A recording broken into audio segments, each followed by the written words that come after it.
Hi, this is Saaz, IT specialist and member at Web Development. Welcome to our YouTube channel. Don't forget to subscribe and press the bell icon.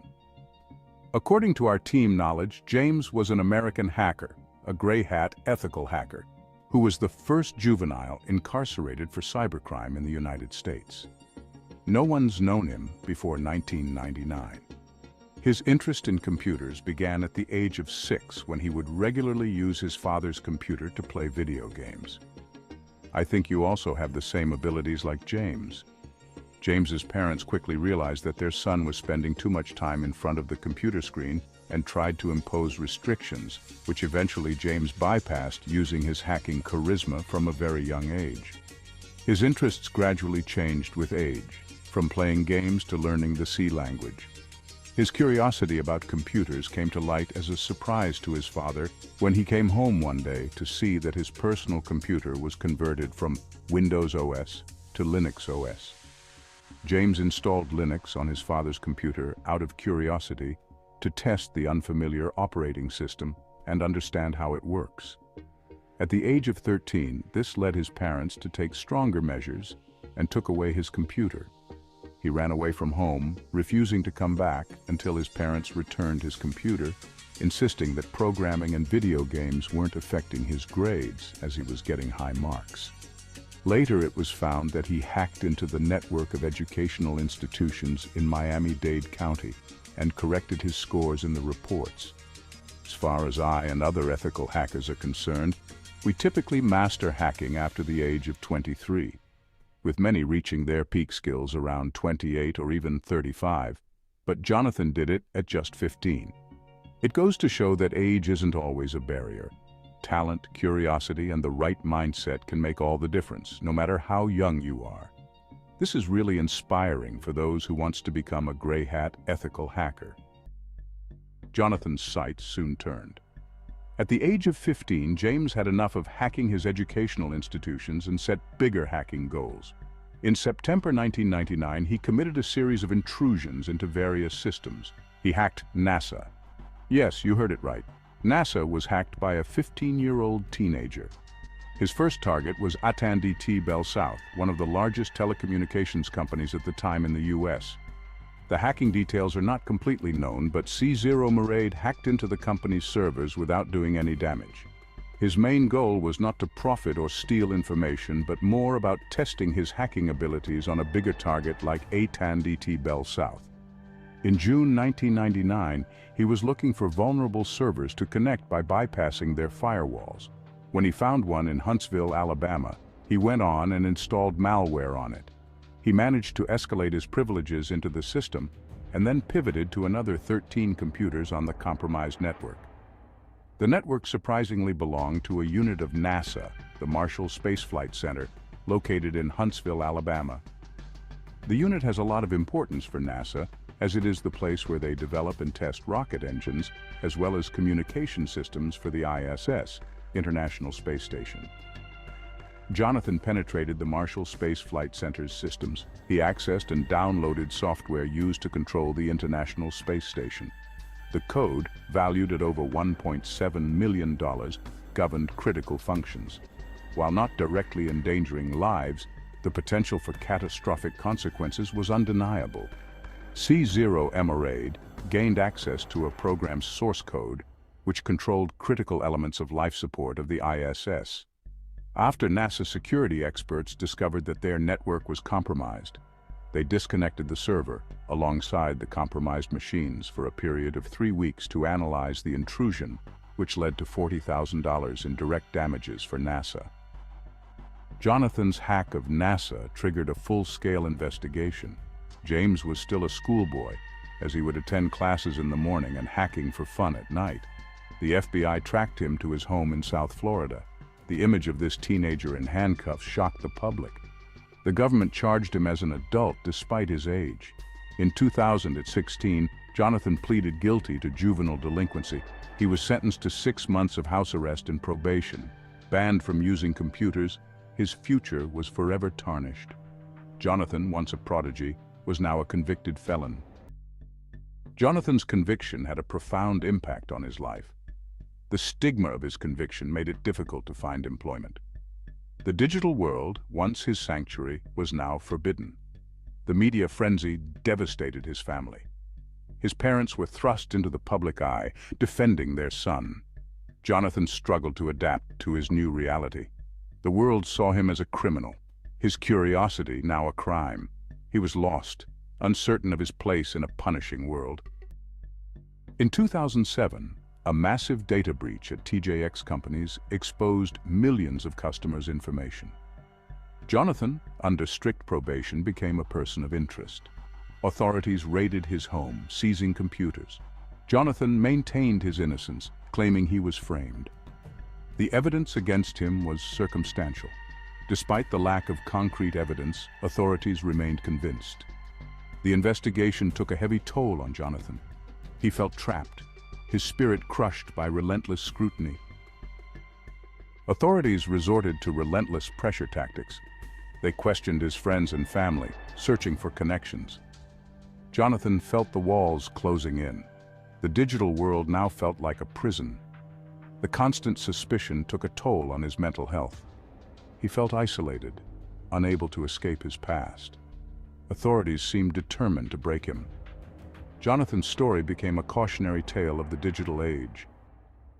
On May 18, 2008, James was found dead in the bathroom of his Florida home, with a self-inflicted gunshot wound to the head from the same rifle that the agents found during the raid. The quiet suburban neighborhood was shaken by the tragic news. A suicide note was found near him along with his passwords to PayPal and several other accounts. The note wrote, "I do not believe in our justice system. Perhaps my actions today in this letter will be a serious signal to the public, but I've lost control of the situation and this is my only way to fix it.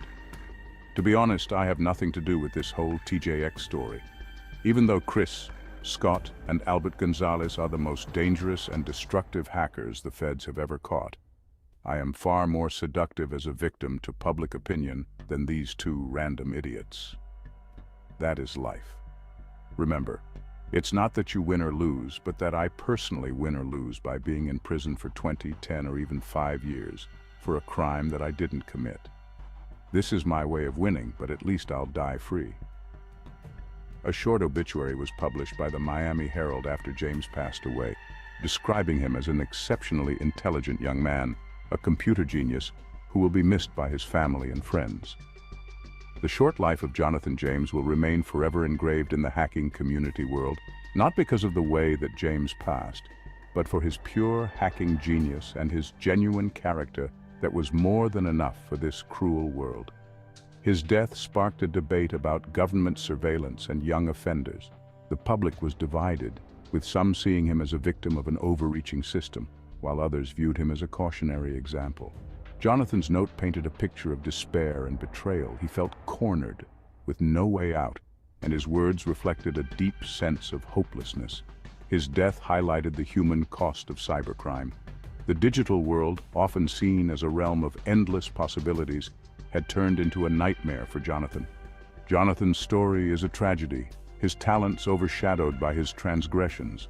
He was a brilliant mind, capable of great things, but his actions led him down a dark path. His legacy serves as a cautionary tale of the digital world's dangers. The internet, with all its potential, can also be an unforgiving place, where mistakes are magnified and the consequences can be dire. The story of Jonathan James is a reminder of the delicate balance between innovation and regulation. It calls for a deeper understanding of the pressures faced by young individuals in the digital age. As we remember Jonathan, we must also reflect on the broader implications of his life and death. His story is not just about one individual, but about the society that shaped him and the digital landscape that ultimately consumed him. Jonathan James's legacy is complex. He is remembered as a gifted hacker and a digital pioneer.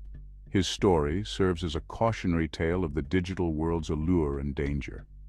Jonathan's case highlighted the need for greater cybersecurity awareness. His actions forced organizations to rethink their security protocols. His story sparked a debate about prosecuting young hackers. The need for a nuanced approach to cybercrime was evident. Jonathan's legacy calls for a balance between rehabilitation and retribution. Since Jonathan's death, the digital landscape has changed dramatically. The once small and isolated world of hacking has now become a vast and interconnected web of cyber activities. The digital realm is no longer just a playground for curious minds. It has transformed into a battleground where nations, corporations, and individuals vie for control and security. Cybercrime has evolved into a sophisticated global industry. Hackers are no longer just lone wolves. They are part of organized groups with resources and agendas. These cybercriminals exploit vulnerabilities, steal sensitive information, and disrupt systems on an unprecedented scale. The stakes have never been higher, and the need for robust cybersecurity measures has never been more critical. Jonathan's story serves as a valuable lesson for the digital age. His journey from a curious teenager to a notorious hacker and his eventual downfall is a stark reminder of the thin line between exploration and exploitation.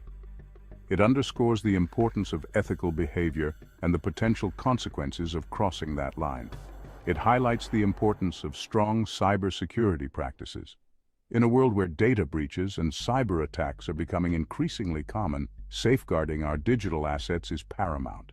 Implementing robust security protocols, staying informed about the latest threats, and fostering a culture of cybersecurity awareness are essential steps in protecting ourselves and our communities. His legacy is a reminder of the real-world consequences of digital actions. Jonathan's story is not just about the rise and fall of a hacker. It is about the impact of our choices in the digital realm. Every action we take online can have far-reaching effects, both positive and negative. It is a call to be mindful of our digital footprint and the legacy we leave behind. The digital world can be a force for good or a tool for destruction. Technology has the power to connect us, to innovate, and to solve some of the world's most pressing problems. However, it also has the potential to cause harm, to divide, and to exploit. The choice is ours, and it is up to us to use technology responsibly and ethically. We must remember the lessons from those who came before us. The pioneers of the digital age, like Jonathan, have shown us both the possibilities and the pitfalls of this new frontier. By learning from their experiences, we can navigate the digital landscape more wisely and avoid repeating the mistakes of the past. Only then can we harness the digital age's potential while mitigating its risks. By embracing innovation and prioritizing security, we can create a digital world that is both safe and empowering. The future of the digital age is in our hands, and it is up to us to shape it for the better.